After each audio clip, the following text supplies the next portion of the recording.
dunia pendidikan dan kesehatan harus mendapatkan perhatian serius bagi pemerintah. Salah satunya pemerintah memfokuskan anggaran nomor 1 untuk pendidikan dan nomor 2 untuk kesehatan. Namun masih banyak persoalan di bidang kesehatan dan pendidikan yang masih harus dibenahi oleh pemerintah khususnya di Provinsi Sumatera Barat. Anggaran kesehatan menempati posisi kedua setelah pendidikan, namun persoalan kesehatan di tengah masyarakat, terutama kasus stunting, masih menjadi permasalahan serius yang harus ditangani. Pasalnya, balita penderita stunting masih banyak ditemukan. Anggota DPRD Provinsi Sumatera Barat Albert Hendra Lukman mengatakan, untuk menangani kesehatan masyarakat, pemerintah banyak mempunyai kewenangan sebagai pelaksana, seperti Rumah Sakit Umum Daerah RSUD di masing-masing kota kabupaten se-Sumatera Barat, Rumah Sakit Umum Pusat Pemerintah RSUP Dr. M. Jamil di Kota Padang, Puskesmas di masing-masing kelurahan dan posyandu di tengah-tengah masyarakat.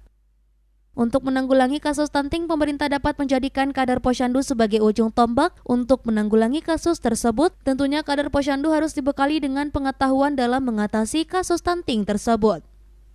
Untuk membantu masyarakat miskin, pemerintah provinsi telah membuat program beasiswa Raja Wali. Beasiswa tersebut membantu bagi siswa dan siswi se-Sumatera Barat untuk sekolah negeri dan berprestasi nomor 1. Beasiswa tersebut membatasi hanya diperuntukkan untuk sekolah negeri dan tidak diperuntukkan untuk sekolah swasta. Anggota DPRD Sumber Afrizal meminta kepada pemerintah provinsi untuk tidak membedakan beasiswa tersebut antara sekolah negeri atau swasta. Kemudian, menurutnya, penerima beasiswa tak harus berprestasi nomor 1, tapi 10 besar. Permasalahan siswa tak hanya di biaya sekolah, namun saat siswa tamat sekolah tak sanggup membayar uang komite dan ijazahnya harus ditahan. Hal tersebut ditemukan Afrizal karena salah seorang warga mengadu ijazah anaknya ditahan karena belum membayar uang komite. Afrizal mengingatkan kepala sekolah se-Sumatera Barat khususnya komite untuk tidak menahan ijazah siswa yang telah menamatkan sekolah dengan alasan uang komite tidak dibayar. Menurutnya, kalau masih terjadi, sebagai anggota DPRD akan memanggil kepala sekolah tersebut untuk rapat di DPRD Sumatera Barat. Ini terjadi di SMK 5 Kota Padang. Salah seorang murid yang telah menamatkan sekolah ijazahnya ditahan dengan alasan belum membayar uang komite. Tidak ada alasan komite menahan ijazah siswa yang belum membayar uang komite. Kita mendengar bahwa disibukkan menghadapi namanya persoalan stunting.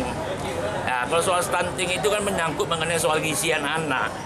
Nah, ini yang kemudian harusnya posyandu atau kadang-kadang posyandu sebagai ujung tombak di tengah lapangan ini harus dibekali.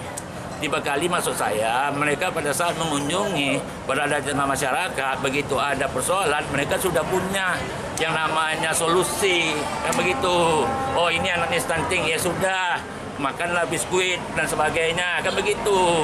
Oh, ibu hamil, ibu ini kurang gizi, ini ada biskuit supaya anaknya lahir itu penuh dengan gizi. Mengingatkan kepada komite yang ada di lingkungan pemerintah daerah Provinsi Sumatera Barat khususnya SMU dan SMK, lebih tegasnya lagi SMK 5, masih ada ijazah siswa yang tertahan. Saya minta selaku anggota DPRD Provinsi Sumatera Barat yang ada di Komisi 5, tolong komite tidak mengganggu proses belajar mengajar siswa yang ada di sana. Setelah itu kepala sekolah tidak boleh menahan gara-gara uang komite tidak dibayar. Kalau itu terjadi, maka kita akan rapatkan di DPRD Provinsi untuk memanggil kepala sekolah yang bersangkutan. Tidak ada alasan bagi komite untuk menahan ijazah siswa yang sudah menamatkan pendidikan di sekolah itu. Nah, setelah itu ada beasiswa yang berasal dari PT Raja Wali. Kita minta kepada Pak Gubernur jangan dibatasi negeri dan swasta dan tidak harus juara satu lokal. Mereka orang miskin, maka yang berprestasi 10 besar itu wajib bagi kita untuk memberikan dalam bentuk beasiswa pendidikan bagi masyarakat miskin yang prestasinya 10 besar di sekolah masing-masing. Dari Padang, Sumatera Barat, Tim Liputan iNews melaporkan.